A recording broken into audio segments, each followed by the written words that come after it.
Hi, everybody. Sorry, the halls is in my mouth. Matt here from Matt Likes Comics, and tonight I'm very, very pleased to have a special guest with us today. We have Jason, also better known as Archivist Adrift, on line. And my understanding is you can pronounce Archivist whichever way you want to. That's right. That's right.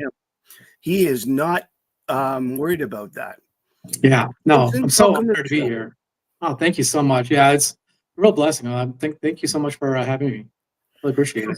Before we get into everything, K Munin wants to know, how's the Sonic collection going? Until I get that Black Terror Sonic, it's not going so well just yet. Soon though, maybe we'll see. Well, it'll be very cool when you get it. Okay. So, what have you been up to lately? I saw your video the other day where you were like playing with paper and making it all together again. Yeah. So I am working on a book. It's Starling Comics number 23. Came out during World War II. It's by a company called Nidor, and yeah, I've just been plugging away at it, video by video, and I'm on, I think, the 6th video right now. So I should have, I think, 2 more parts. So that's where I'm at there for now. I know I've watched 3 of them. I have to remember which parts I missed. Yeah. Because the problem is I'm subscribed to about 200 people right now, and so my feed doesn't always give me everybody. Yeah, and that's there are times I have to search people out if I want. Like, for example, I had to search out some of your videos, and then once I watched one of yours, the algorithm gave me more of yours, so it was easy to find. Yeah, I need to put together playlists because my channel's only been about a year old, so so I didn't put together playlists before now because I figured I don't got enough videos anyway, so what does it matter, But it's getting to the point where I'm kind of having to do that now. Well, my biggest surprise doing this channel was how fast the number of videos come up. Now, when I first started, I did 6 days a week. Okay. Only to get content on. Like half my videos and half were shorts. Okay. Then I started doing a live and I cut back on the shorts, and now I do either 4. It's always 3 videos, and then there's either 1 or 2 lives every week. Plus, then on Wednesdays and Fridays, I'm on other people's channels. Wow, so that's a lot of videos, man. It is a lot. Between my job, my family, and YouTube, I'm only sleeping 6 hours a night, and which is fine because to be honest, I've done that most of my life. I'm just starting to feel it a little more because I'm getting up to the age, so everything's doing good. So before we say hi to everybody, let's just quickly ask you, what got you interested in comics? Have you always been interested in like the collecting and or the archiving? Yeah. Well, I've always been into collecting, I guess. Sticker collections, garbage pail kid card collecting, baseball card collecting. I think I got all of Topps 1987, so the wood panel ones, not very good. So that takes some. I think all the kids went through that little phase, and then I lived in New England, but my rest of the family lived spread across Ohio and Indiana, and so every year we during the summers, my immediate family would drive over to the Midwest, and my cousins who lived in Indiana, they were into comics, and I had a couple here and there, but I guess I didn't really get it yet, and then I saw their collection. They had the Byrne Claremont run of X-Men. They had Excalibur, Thor, the whole, Is this one in that one, or is this a Dave Cochran? I think that might be a Cochran. Okay, I could be wrong. It's 120. I mean, I just won it in one of the giveaways, so I was curious. Oh, nice. And and I was just blown away by it. I was like, what is this all about? Why are you collecting these for? And then they explained to me all the storylines, which I thought was phenomenal. And then of course, and also they have some monetary value to them. I'm like, really? That's a thing? And So I got home, and then I think right away I started collecting again. I think I jumped into maybe at the time Todd McFarlane had been on Spider-Man for a little bit, Amazing Spider-Man, and so I think I started So collecting right we're around then. talking early 90s then. I would say 87, 88, something around Okay. there. Yeah, Mhm. yeah. And so, yeah, that's how I kind of got into the comic book collecting. Now, as far as the historical stuff, Mhm. my dad's always stirred up an interest in me in history, and I actually started going into university for anthropology and archaeology, but that I Mhm. never ended up going that route. However, I have a strong passion for history, and Mhm. then my dad is a professional painter, so kind of all those influences kind of mixed Mhm. around in my life, and the By professional painter, I'm assuming you mean guys who make pictures and not guys who paint walls. well, he actually did both. So yeah, he was a blue collar handyman, but at night Mhm.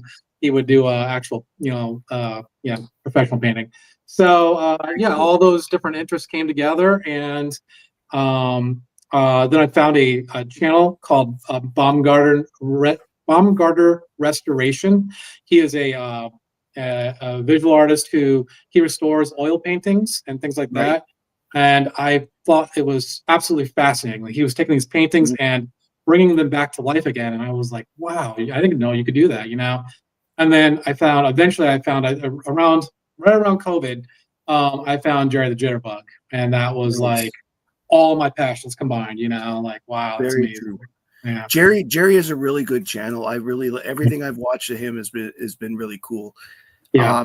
Not just the techniques. Actually, there was a time period during COVID where I Mhm. decided I was going to try and learn how to do this cleaning thing, but then Mhm. health issues have made it so that I have big fat fingers Okay.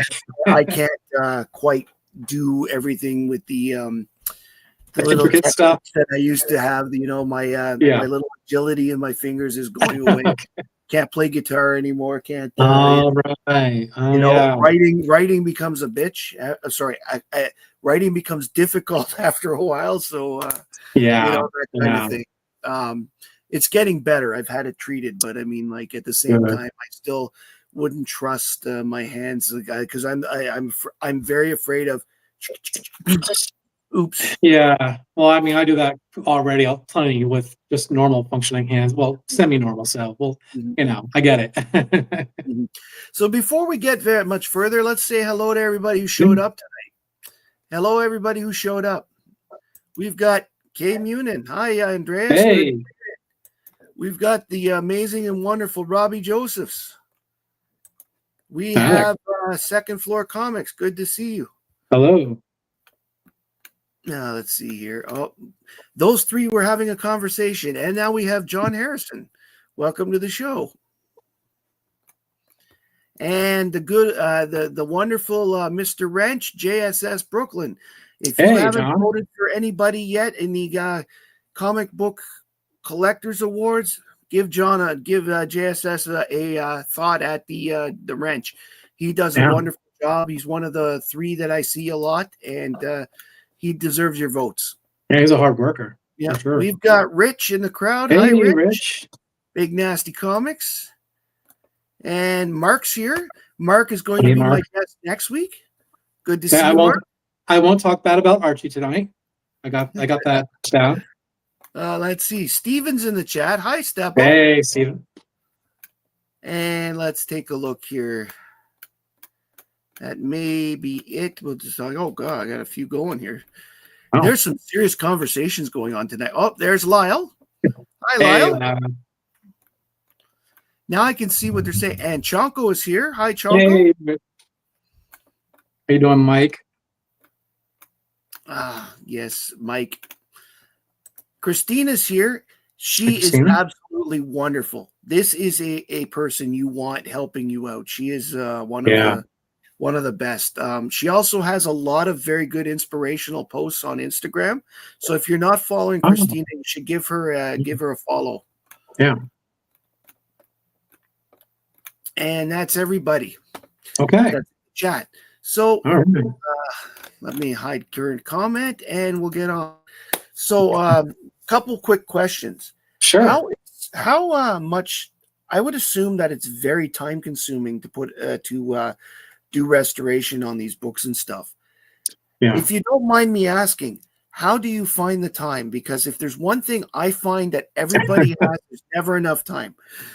Yeah. Well, until this project, most of the time was spent in editing the videos, because it's editing that editing the videos takes me forever. I don't know if I'm just incompetent or or what, but I'll be in the middle of the night. But conservation of the books, this particular book has taken me over a month, I think now, and it's because I'm essentially patching every single full page or wrap, as they call Yeah. it, and that is a process. So it's just I don't come home right off of work and start working on it. I usually kind of wind down a little bit, but I plug away 2-3 hours a night, every night, Very and cool. yeah, and it's very time consuming, but I enjoy doing it so much. There's I think Impressed, Matt, and maybe Johnny have talked about this, where you kind of get into the zen of cleaning, Right. And you got to be kind of careful there because you can get into accidents where you're kind of being a little thoughtless. But there is something very zen and very peaceful about bringing order to chaos. Oh, thank you. I really appreciate that, Rich. I did a whole little ASMR bit at the very beginning there, so hope people like that.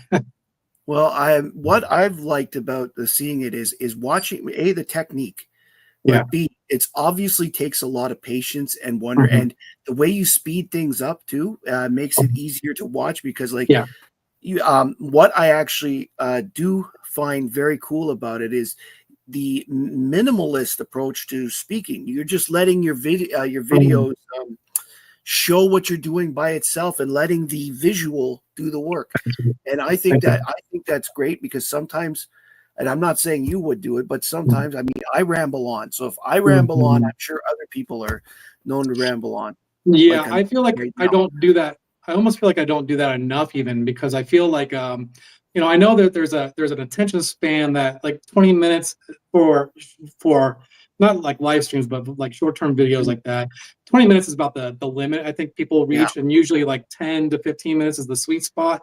And I've been trying to get more into that practice, and that means in a sense kind of like killing your children kind of concept where the author kind of your best ideas or the things that you really want to get out sometimes, or you gotta get rid of them because they're blocking up the flow of video, and I'm still learning that process, and Right. I think I'll continue to learn that for some time. Yeah. Do you send your finished product to CGC and get the purple label or? No, I don't. So I don't. Well, I don't want purple labels because I'm really trying not to go for restored. Yeah. I'm either trying to go for a conserved label, which is the blue label with the gray or silver at the very top, or I'm trying to go for universal if I can. Right. So the restored label is what I'm trying to avoid. Although I don't. I'm going to make a video about this in the future about the bad name of restored books, because early on there was an art form to restoration. There's some famous restorers like Susan Saccone, I've heard that. who she's amazing. She's an artist, and she took books that from collectors. This is before CGC was a thing and all that kind of thing, and she was just visually improving the look of the book for the owner of the book, who wasn't trying to like. And so where all the trouble came from was people using those processes to fool other people that their book was nicer than it really was. But there's a whole other side of restoration that isn't about that. There's a whole other side where it's about just presenting the book as nicely as possible from a aesthetic look. Conservation, what I do is different from restoration in the sense that aesthetics is not really what I'm into or what I care about. I care about structure. If I can make the book so that you can hold it again and then you can flip through it again and read it like a normal comic book, no matter what the aesthetic look is. I mean, of course, I'm interested in aesthetics and I want it to look good, but my real intent is structure. And more often than not, the conservation process is a the restored process is more of an additive process where you're adding color, or you're adding paper, or you're adding little tape or whatever it is to hold the book together. Whereas a conserved process is about either keeping the things where they're at, or using processes that can be easily removed. So, for instance, when I'm putting these pages together with this sleeve casting technique, where basically I'm filling in with pulp, all that can be reversed. When I glue a page in, the glue I use is reversible glue. Cool. I don't add color. So all the things I do are hopefully reversible. The only things that are not reversible that I sometimes do is blue light bleaching, where I lighten a page to get stains off the book. But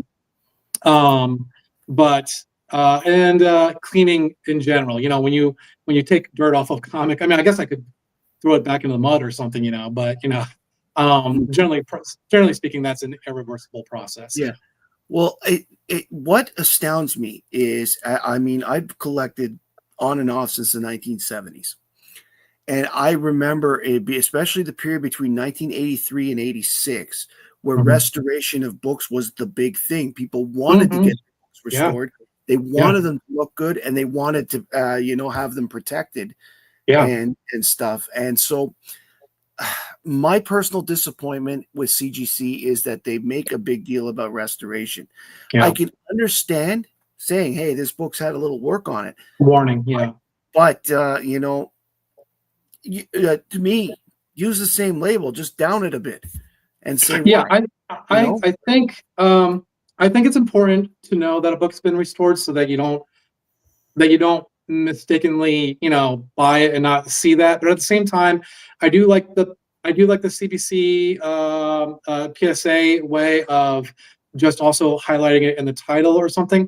Perhaps there could be an easy a compromise where you keep the same color label, but maybe highlight in yellow or something, that, hey, by the way, this is a restored book. That's what I'm saying. Like, maybe more people would think about restored books if it wasn't like the purple label of death or whatever. Exactly. And that's what I'm more thinking about. Like, because personally, I don't care if the only way I can get a book is to buy a restored, I would. Yeah, I'm the same way. I like the idea of restored myself, because I like the fact it's cheaper. Well, no, it isn't just cheaper, but I mean, the book itself will be in better shape. Like, I'm less likely to chip it off when I pull it out of the bag. Oh, yeah. Okay. I see what you're saying. Okay, yeah. Like Chonko the other day was showing a book where he was afraid to take it out of the bag because he was afraid that the pieces would come off. And that's one of my biggest things. That's why I love restoration. In fact, there was a period in my life where I thought about going into archival work, because our local college, community college, had that thing. And being in the capital of Canada, we of course have the National Archive Center here. Wow, that's awesome. There's a lot of people that actually work there, and I actually know a couple people that work there, and that's amazing. Well, they're doing conservation work with old government documents, for example. That's amazing. Oh, the conservators I kind of who are kind of like my gurus, like Paul Kosnick and Peter Relaci, Professor Peter Relaci, and even Kenny Sanders to some extent. These are guys who have actually looked at the archival literature, and they are archiving from a kind of or they do see their work as a sense of an archival. I would agree, John, that it's amazing that like names out of the blue too, like, oh yeah, right, like that. Okay, thank you for this little bit. I'm going to make you big now, and I would like you to show us some books that you like out of your collection. Sure, no problem. Okay, so I know you're a DC guy, so I wanted to do like some DC stuff. So first off, this is not DC. This is going to be Nidor, but this is the Black Terror. This is his first appearance. Very nice. Since Yeah, so love this book.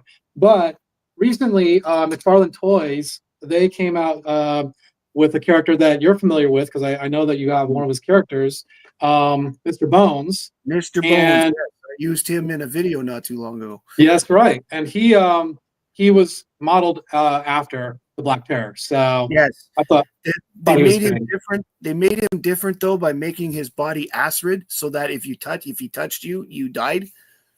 That's his power. He touches somebody, he's got acid touch, and interesting. you know, Well, I think I'm going to do a head swap with this and see if I can make him into a Black Terror. So we'll see what that happens would with be him. cool. But yeah. Also, not here's a couple of more that are not DC related, but books I picked up recently. One of my close friends of the channel, just really a great guy who he's really inspired me and really encouraged me. His name is Lawson Wallace. He's an artist who has worked with a number of major companies, but he did this for the whole Floating Heads challenge. He sent me this book, and I didn't get a chance to show it, but yeah, this is some of the work that he's worked on, and these are all Golden Age characters that he redrew from. Yeah, I recognize. I don't remember the name, but I recognize the one with the red hood in the corner there, the female. Over here. Yeah, and there's a couple others that I've seen before. I think they're actually like Scarlet Phantom or something. I don't know. This is the Mask, I think. This is actually a Thor, but not the Thor. This is an early Golden Age Thor, I think. What I always found amazing is the Thor that everybody's familiar with was the fourth character named Thor in comic books. Yeah, there's a lot of Hercules and Samsons out there as well. So that's true. Samson, yeah. Also, a recent pickup. I got this from Sodi Comics. He's a really, really great guy in the Instagram community and whatnot, and also the conservation community. But I got this Planet Comics number 21. It's so Planet Comics was a series of books by a company called Fiction House. And what's kind of interesting about this particular book is that it's got this logo here that's done with rivets. And it's called the Rivet Style. And they only did about 24 of these, I think, before they went to a different style. So it's hard to get these. And I'll be doing that. Doesn't the Iron Man emblem have rivets in some of them? I think, yeah, it does. Yeah, the old one did. The 80s one did. So I'll be doing a conservation project with this. I think he was going to do a conservation project because he also does conservation. But he ended up getting a really nice copy, so he didn't need this anymore, and I took it off his hands. Well, it's always nice. It's always nice to have friends, that you can get copies off. That's right. Yeah, he gave me a good deal on that. And again, I don't really buy a whole lot of modern, but I had to pick these up. I went to a comic shop recently, and just I don't really know my modern artists that well, but after hanging out with this community for a while, especially people like Jonko and things like that, picked up these Mark Spears books, Yeah, so, Mike is responsible for me liking Mark Spears. The artwork is just fascinating. It's really, really good. That cover in particular is really nice. I have that one and the one you're about to show. That's really cool. Yeah. And I love like the old Universal monsters, so that's kind of neat to me. Mm-hmm. Also, while I was there, I picked up a Black Terror. So this is vaguely related to DC in the sense that Chuck Dixon wrote this version of Black Terror, and Chuck Dixon, of course, wrote Batman for a while. So you know something, Chuck Dixon is one of the most underrated writers out there. He's like what I call the oh yeah guys. Like everybody names other writers first, but as soon as someone else says Chuck Dixon, it's like, oh yeah, I love him. Yeah, exactly. Yeah. And so that was in the 80s. We've got a question from the chat. Jason, what is the restored book you're most proud of working on? So that's a good question. It's my let me grab it fast. Of course. La la la la la la la la. It's this Exciting Comics number 46. This thing, I have a video on it, and it was just torn to pieces. This was all gone, just about. This was gone. The back was all jacked up. and when you picked it up, you were afraid it was going to fall apart on you. And the before and after was insane. So I'm really happy about that. I got a 2.5 conserved on it, so I was happy to get that, honestly. And then let me grab another one real fast. Of course. This Oh, I Weird think Science. Yeah, it started off its life as a 2.5, and I got it up to a 6.0 conserved. So wow, I'm pretty happy with that. EC books are so awesome. They Honestly, are really gorgeous. Yeah. I've only been lucky enough to get one, and it's one of those things I would love to get a lot of, but I have other things that I'm buying first. Okay. But I love seeing when other people show EC books. They're probably some of my favorite ones to look at. They, for Golden Age, they are probably of this type of genre, the sci-fi stuff, even their horror comics. They are within the realm of affordability to some degree. You know, you can get really beat up EC comics for $100, you know, and or less. And then like I got this, I think for maybe like like about $80, I think. And That's so yeah, what happened to this was some kid had filled in the lettering, and I figured, oh, it's a 2.5 because they colored in the lettering. I can erase that and be on my way. That'll be easy. But no, the back spine here was all damaged, and that's why right. they had graded it so low. So I fixed up the back spine, and this book in particular is kind of interesting because of the subject matter. This astronaut here, he goes to with his he's from Earth. He goes with his crew to this alien planet to fix up their spaceship, and he meets there's humanoids there, and he finds this woman that he falls in love with, and he tells his crew to go on without him. He's going to stay on this planet forever and marry this woman. Come to find out, her species changes their sex halfway throughout their lifespan. Oh, so one day no. he wakes up one morning and she's a man, and she expects him to change his sex, and of course he can't. And so it's kind of sort of contemporarily like I think that it's called the sex change story up here. So Oh, wow. kind of interesting. I don't think I've been familiar. I don't think I'm familiar with that one. That one I'm gonna have to look up now. Believe it or not, a lot of I had heard that the Twilight Zone writers had read a lot of the EC books to They get did. inspiration. And if you watch, like I recently watched Twilight Zone, like from start to finish, the original one, and there are a lot of them you can see the influence. I've been trying to get to them. Especially with They're the so twisted good. endings. I'm in season 2 right now, and it holds up so well, you know. Okay, some more DC. I just watching your guys' channels, yours and Stevens and whatnot. I love that DC 20 cents logo when they did that kind of. So I'll show you. I love this logo. Or this trade dress here. Yeah, so cool looking, and I love this Tarzan book. It just really called out to me, and had to grab that. So I got that, and then I had to get this. right. And it's just so so Tarzan is in Weird Worlds. Wow. Yeah, and it's very Golden Age feeling, you know. Well, it's pulp, Yes, you know. so I well, love I it. mean Tarzan. I bought a lot of Tarzan books, both Dell and DC ones, not too long ago. Actually, Comic Mike sent me the first appearance of Tarzan in DC, which was really nice of him. And I found that part of the reason why I feel so pulpy with DC, what I've discovered is that other than the first page, which would be done like the splash page, which Joe Hubert would do, they basically reprinted the daily strips from the 50s. Wow, interesting. One of my fellow conservators, Salesboy Comics, Dylan, he's actually working on a Tarzan as well from Dell, and so it's like I think it's one of those photo covers. So yes, check out his channel. The photo covers came from the time period where the TV show was on. Okay, that makes sense. Yeah.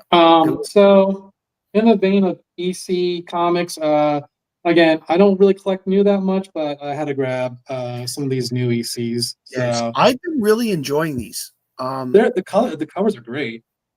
One of the guys who does some of the alternate covers is a guy by the name of Tom Fowler, and he's local to Ottawa. And I've spoke with Oh, him. really? Oh, wow.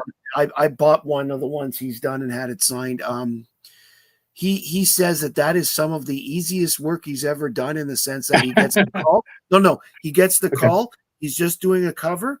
He does it quick. He has an idea because he's read all the EC books. Oh, that's awesome. So he gets an idea of what to do, and some of his covers are actually some of the best, the better ones of the. I mean, this one, there's a cover that I think each of them kind of really reflects certain covers, but there's a cover that really reflects like the robots taking over a city, and of course the dinosaurs and astronauts is always a big EC theme. So yeah, I can definitely see that. Another new one that I kind of picked up out of the blue has nothing to do with anything. Is just again, but the pulp connection. This is a Doc Savage. So Doc Savage, that's another pulp character. Well, if I remember correctly, right? Yep. Yes. In fact, the Solitude, the Dome of Solitude, and all that came from a lot of Superman mythos comes from his Doc books. Savage. Yeah. Yeah. I remember they considered Doc Savage to be one of the biggest influences on Jerry Siegel's writing, so it doesn't surprise me. Oh, okay. Well, that makes sense. Yeah, for sure. DC relevant. I was looking for some of my. Again, I have almost no DC. I feel kind of ashamed, but don't feel bad about that. I have told many people, just because I like DC, they don't have to show DC.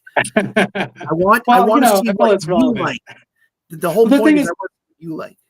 I love DC. It's just so expensive, So yeah, it is. It is. This was going to be a practice conservation book, but I never got around to it. So it's one of the few Bronze Age books of DC I got.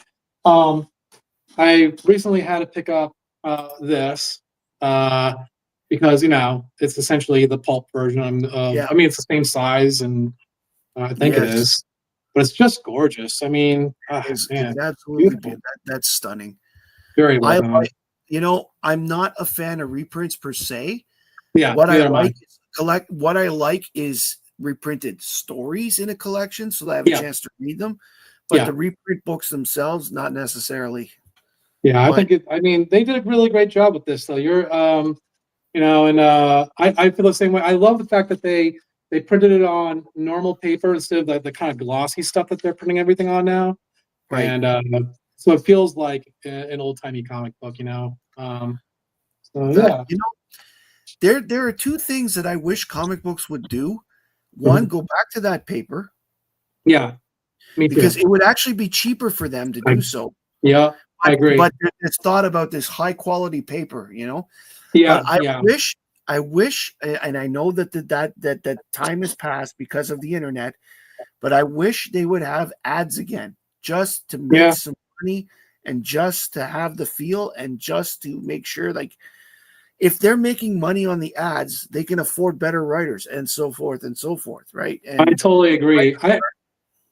One of my ideas is, there's Dollar Generals that have popped up everywhere. Why not put comic books in a Dollar General and make them, a couple of bucks or $1 or something like that? Like at least get kids interested, even if it's the cheap stuff, just getting them into the market so that they can, get hooked, and then get them into the big stuff, the big boy stuff, So I'm not sure why they're not doing that. Maybe it's a distribution thing, or I'm not sure what.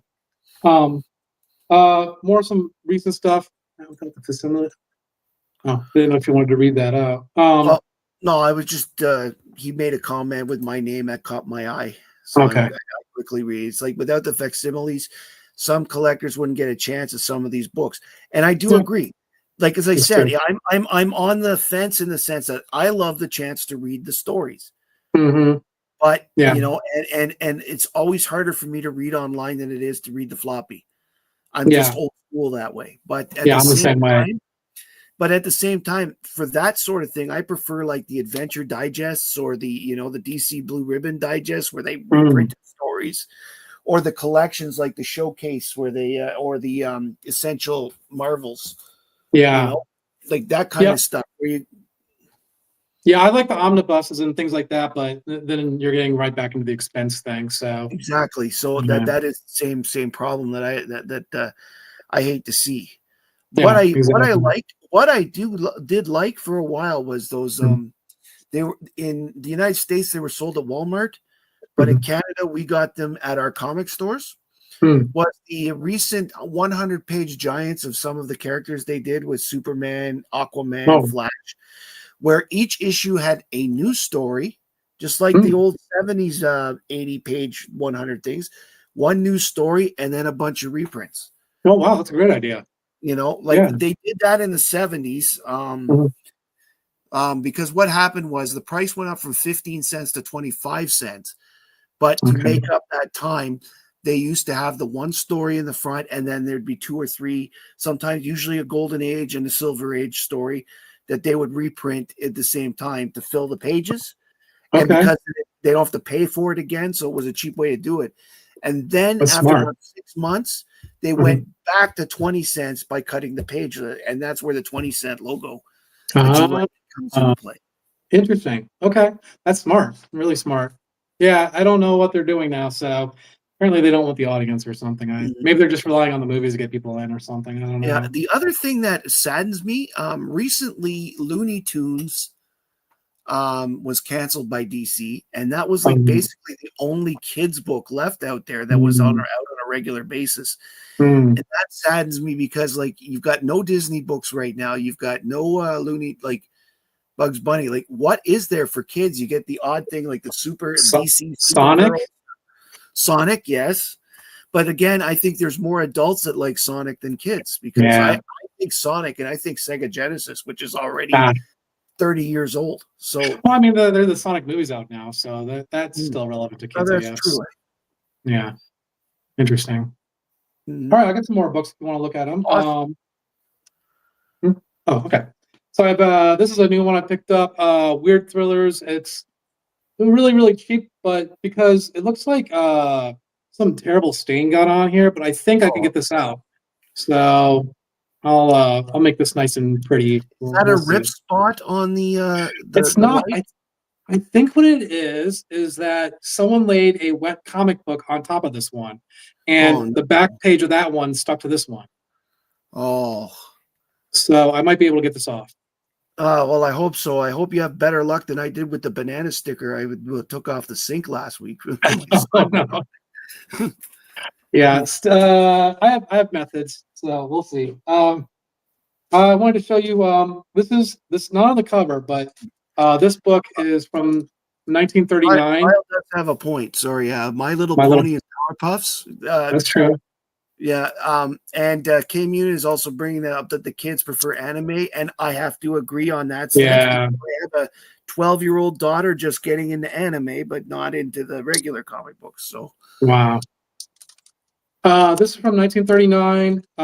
So very early on, this character is called the Eagle, but in the pages of the book is the very first appearance of the Blue Beetle. He is one of the very first that's why it's superheroes. familiar. Okay, Yeah, and of course the Golden Age Blue Beetle. so Dan that's Dan. Garrett. Yeah, Dan Garrett with two T's or something. I don't know. I yeah, can't tell. it has two T's. Okay.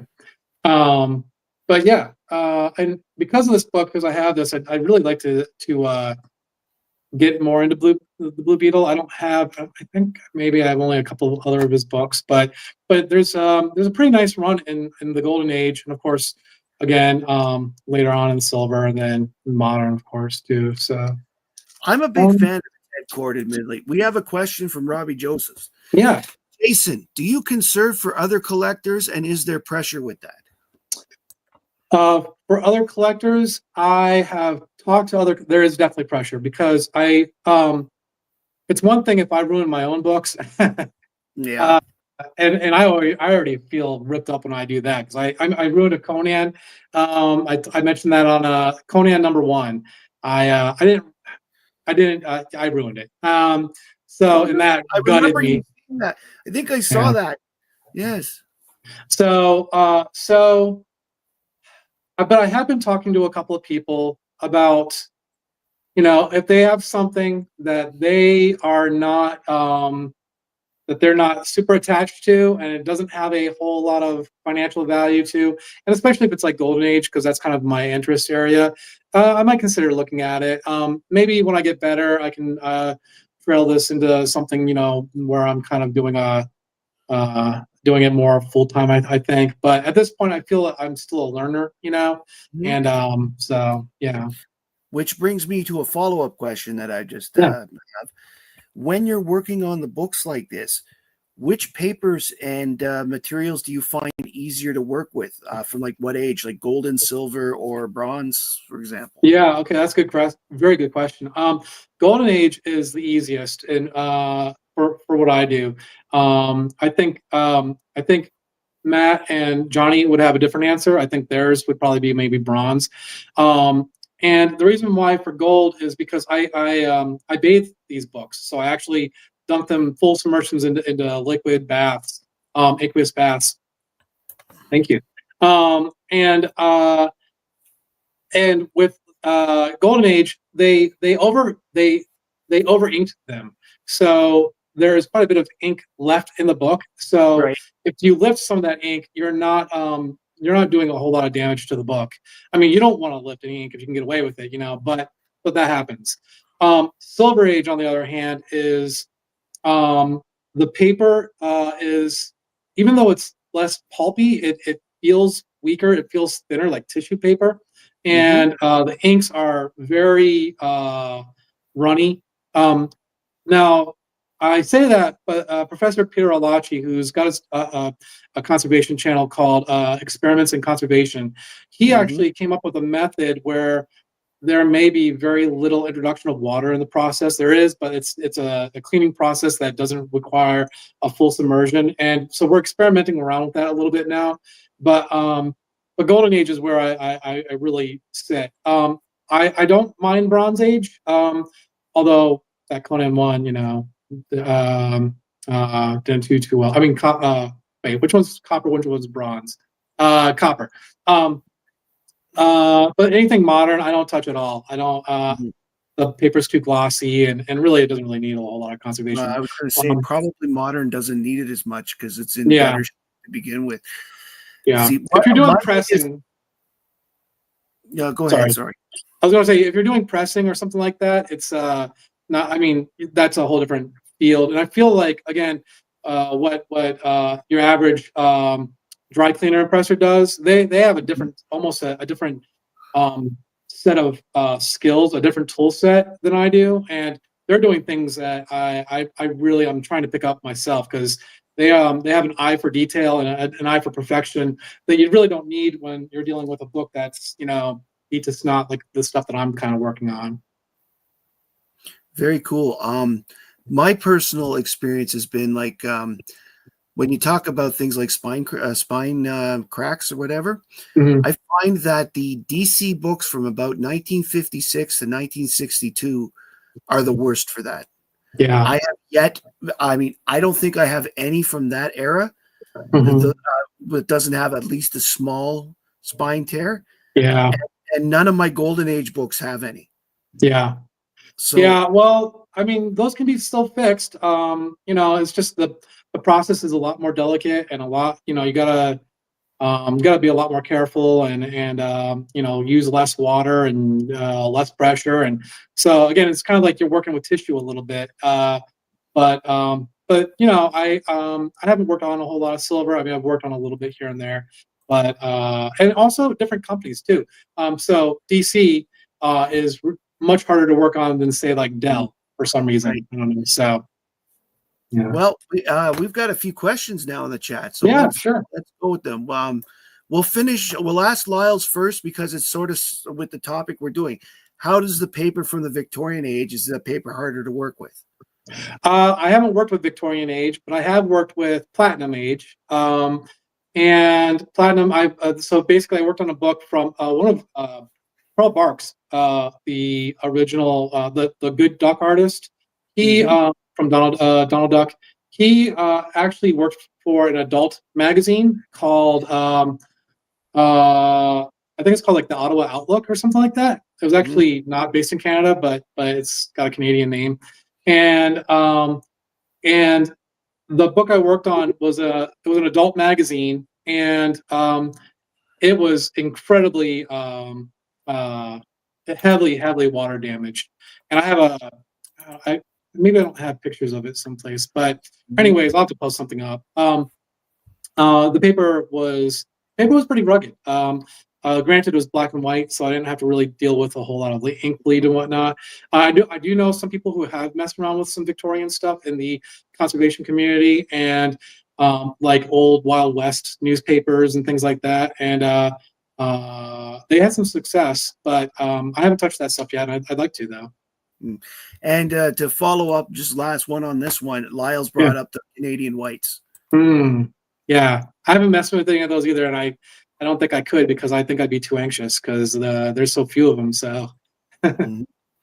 So next question is from Second Floor. Jason, have you come across a book you will not try to fix, and why? Well, yes. Again, Silver Age books, especially if they've already had some water damage, are really hard to work on. But and when I do get books, I do look for books that I think are good conservation candidates. Not every book I run across is worth my time, or do I think I can actually bring up in structure. So it's just not really worth it.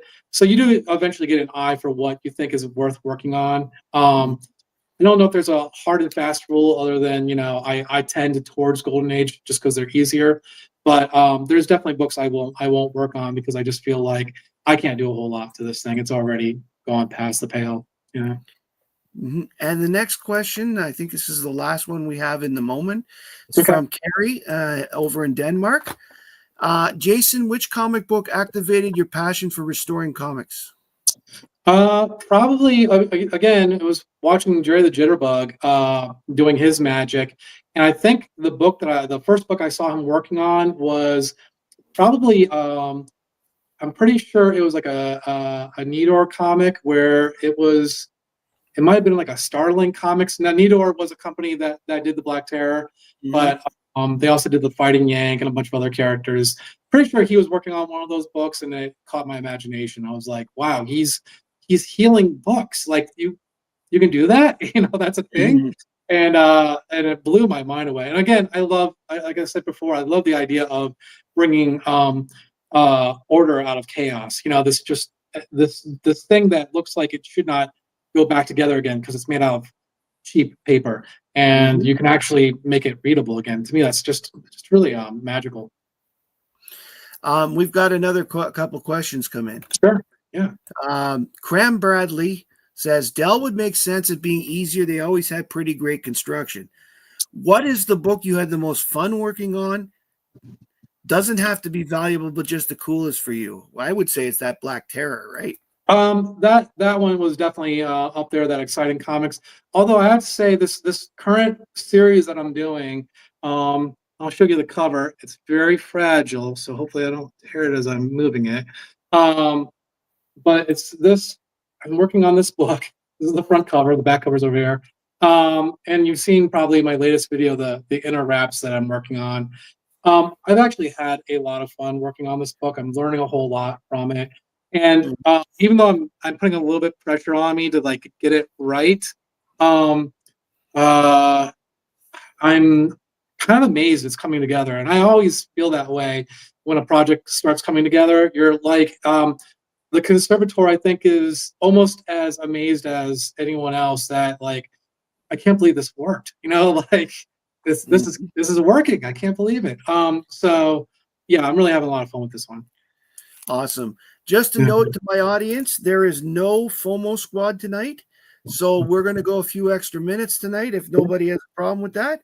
So Jason, what books have you got left to show us? Sure. Okay. So I got this, again, I'm thinking DC, even though this wasn't originally a DC. This is Black Hawk. Black Hawk. Yeah. Oh, that's the old Chop, not the one. Okay. Yeah. Well, they weren't that sensitive, but this is spring 19, number 18, and there's another conservation book that I'll work on eventually. I really like the early Blackhawks. The later on the run, it gets a little. I don't know, the artwork is not as interesting to me, but yeah, I think this is Eisner Studio that came out. Yeah, well, Eisner did a lot of the Fox, right? That was Quality Comics, but he Quality Comics, yeah. But he did open a shop to the highest bidder, whoever that might be. oh, So yeah, that's fair enough. I would. yeah. I do have a few more DCs. So this is an early. Now this is kind of embarrassing because this thing is, it's not pretty to look at because it was an early leaf casting experiment that I worked on. This thing it had a giant rat shoot through the back of it here, Yeah, and nibbled off all over the top here. And this is the book that I did my first leaf casting on. And again, leaf casting is the process of taking liquid paper pulp and using it using like a vacuum table or some sort of device to fill in voids of a page or wrap that has holes in it. So yeah. You've got this pulp stuff. I'm curious now. You have this pulp stuff that helps with the inner wraps. Yeah. What would you use for the covers? I'm going to use the same. I'll probably come up with a different color of pulp that matches on the inside of. Well, actually, I'll probably come up with a different pulp color that matches the whites of this book here. But it's the same. It's the same type of liquid pulp that I'll use to fill in the voids and all that area. Very cool. Yeah. So and I've gotten kind of. So when I first started doing the leaf, it's called leaf casting. It's a process actually that Kenny and the current president of CGC, what's his name? Well, anyways, they kind of brought leaf casting from the archival, book world into the comic book world, and so yeah, it's. You can get a conserved label with you can get a conserved label with the leaf casting process. So it's not considered additive because it's easily reversible. This is probably my the DC book I have that I like the most. Flash book. Okay, Flash Comics. That is a series that I wish I could read from for both the Hawkman. Well, actually, just about every feature in it that I could read from. I'd like to take it from 1 to 104, and then. Yeah, I love the Hawkman covers. Hawkman covers are gorgeous, and they're kind of pricey. So, but this will be another conservation book, of course. I actually saw Roy Thomas say, for 1973, when he finished his Flash Comics run because he finally was able to get the first 5 issues. Back then, it cost him $1,000 for those 5 books. Jeez, and I'm thinking like in the 70s, that's crazy. That would have been big money. Well, yeah, I can imagine what they cost now. Wow, it's insane, I'm sure. And then because it's kind of related to Captain Marvel, we've got Ibis the Invincible. Another good one. He's actually being used right now, Ibis. I wondered about that. Yeah, I wondered about that, and I love this cover. I got it really cheap off of Heritage. I got it for cheap is relative, of course, but I think like under $100, like $75 or something like that. No one wanted it, and I'm like, look. Why not? It's got all the pulpy kind of things that you'd want on a cover, And I love that. I really like the character at the bottom in the green. I know he's drawn really so well. I know, really weird. 1945. I mean, it's golden age, beautiful book. So anyhow, and then another recent acquisition is also from Fox Feature Syndicate. I have some. About a year ago, I bought a bound volume of very early Fox Feature Syndicate books. That's where that book, the Mystery Men comics came from, with the Blue Beetle on it. And so I started collecting the Eagle and the Green Mask and all. They have a whole series of superheroes. This is another book where I got recently, the Green Mask, and I got it for real cheap. Again, someone dropped house paint on it, and they didn't know what to do with it. So I thought, yeah, maybe I can do something with this. So the more golden age I see, the more I want it. Like the art is so, you know what? It is so understated. Everybody knows like the Schomburgs and the Feldsteins and the Siegels and and the Bernard Baileys, but not a lot of people know a lot of these guys that are doing these side books, and those are the ones that are making me more interested. I think, and I mean, obviously the art varies, but there is so much golden age art that is. There's a crossover, I think, between a lot of people who wanted to get into illustration, but couldn't quite get there yet, so they had to work in the comic book world first, and so that's where we get our Frank Fazettas and we get those kind of people. And so there's so much talent in this early era, but then this is pretty pulpy looking too. It's very simple, very clean. They're still trying to figure out what a comic book is supposed to look like, I think, and there's something kind of quaint about that. There's something kind of I don't know, very endearing about that I really, really like as well. So, and of course, you got the girl in the red dress and all these. So you had to have that. Yes, yes. One of the things that I find interesting too, when you talk about other people doing other stuff. Neil Adams started in advertising, and then he went to a news strip, and then he got into comics. And you get people like Kurt Swan, who, it's so funny. He left for 6 months because he couldn't stand Mort Weisinger anymore. And then he went to the ad world. They had enough stuff in the can from him that 6-month period, they were able to not miss a month of Kurt Swan. And he came back. He missed a total of 1 month. Wow, that's amazing. When he came back, so that there was 1 month of, I think it was Action Comics that he didn't work on. Wow. It was in the late 50s. So, well, yeah, and then Stranko, of course, came into the, started in the advertising world and then got into comics. Sam Keith, a lot of people kind of but you see a lot of that with the Golden Age, and I think there was a lot of embarrassment about being a comic book artist in the Golden Age because you really wanted to get into the comic book or into the comic strip world because that's where all the good money was at, or you wanted to get into illustration. So, but yeah, and then the last thing I got here is this is a book I worked on, Another Planet Comics. This was my second leaf casting attempt, I think, and I wasn't happy with it. I'm still not happy with it. It's pretty beat. I mean, it was pretty beat when I got it, but and I still want to do a little bit more work to it. But I recently upgraded and got what it's supposed to look like, which is this. So the Planet Comics, these colors really, really faded on a lot of the Planet Comics, but. So, and then this was another one I got from Heritage for relatively cheap for what it was. So, yeah. That's all. I have a question. Matt, how do you find all of this info? Like someone's asking me a question here. Oh, okay. Good question. Okay. I find the info in many, many sources. For example, I read Overstreet from cover to cover every year. Wow. I read every article in it. Because I'm curious to what's selling, what's not selling. I mean, like usually when Overstreet comes out is around the time I have my vacation. So I throw the new Overstreet in with me, and that's my reading for the week, for example.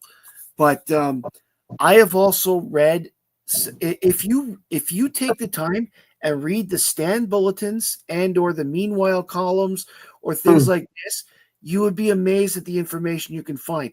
Also on the internet, I got the Roy Thomas comment from an interview he did with Comics Book Weekly way back, but it was a notated note in a Wikipedia article, and that brought me to that website, and I read the story, and that's where I got it. This is how I get stories, because a lot of this stuff is coming up in the research I do for my videos. Have you ever heard of the Comic Book Historians podcast? It's no, I have not. Oh, you should check that out. It's basically it's a couple of guys who they talk to all the old timers that they can, as you know, while they still can, and try to get their memories onto, you know, audio. And it's really been invaluable for me to like kind of learn the history of comics as well. So really good stuff. That is really cool. Yeah. Jason, you have been absolutely awesome tonight. Oh, thank you, man. I really appreciated this. I've learned a lot. Oh, good. Okay, so just before we go, everybody, we're up on 1 hour, so I've got to get ready for work and all that stuff tomorrow. Yeah. Unfortunately, I love to keep going, but you know, Tuesdays make it difficult. I have a question for people. I'm going to put a poll on my page to ask. I've come up with some names for this show. For example, I'm thinking Comic Talk Tuesday. Oh, I like that. But there's a couple others that I want to bounce off Alan before I post them. Okay. Alan is a marketing genius. Okay? Oh, yeah, he is. He is. You know, so what I'll do is I'll put up a poll and see what name people like, because I think I've been doing this show now for about a year, and I think it's time that this show actually gets a name. I'm not trying to make a pun in every name, like He Won't Leave You Adrift. Days. I do like the idea of like Comic Talk. It reminds me of Car Talk, which was an old NPR radio show where it was the Click and Clack brothers. But yeah, Comic Talk sounds kind of cool. Mm-hmm. And I like to throw the name of the day of the week in there, because so a reminder of people. That's why it comes out cool. I could have just called it the Superman Show, but the Sunday Superman Show means I can say triple S on other things. There you go. And it's another marketing thing, right? That's perfect. Yeah. That is very, very cool. Just before we go, if you're watching this on the rerun, and if you're in the chat tonight, according to K Munin, I'm at 691 subscribers, which means I'm 109 away from the next big giveaway. Wow. Once we get to 800, we're going to do that, because I wanted to have a giveaway real fast. If I wait till 1,000, I can never get there. So everybody out there, thank you very much for joining us tonight. I've had a blast with this episode tonight, and I hope everybody else out there has had them. Jason, your knowledge is quite is very solid, and I'm very. Thank you so much, man. I really appreciate it. Talk to you about that. Thank you. So Thank you. I appreciate it. My name's Matt. I like comics. I hope you do too. Good night, everybody. Good night.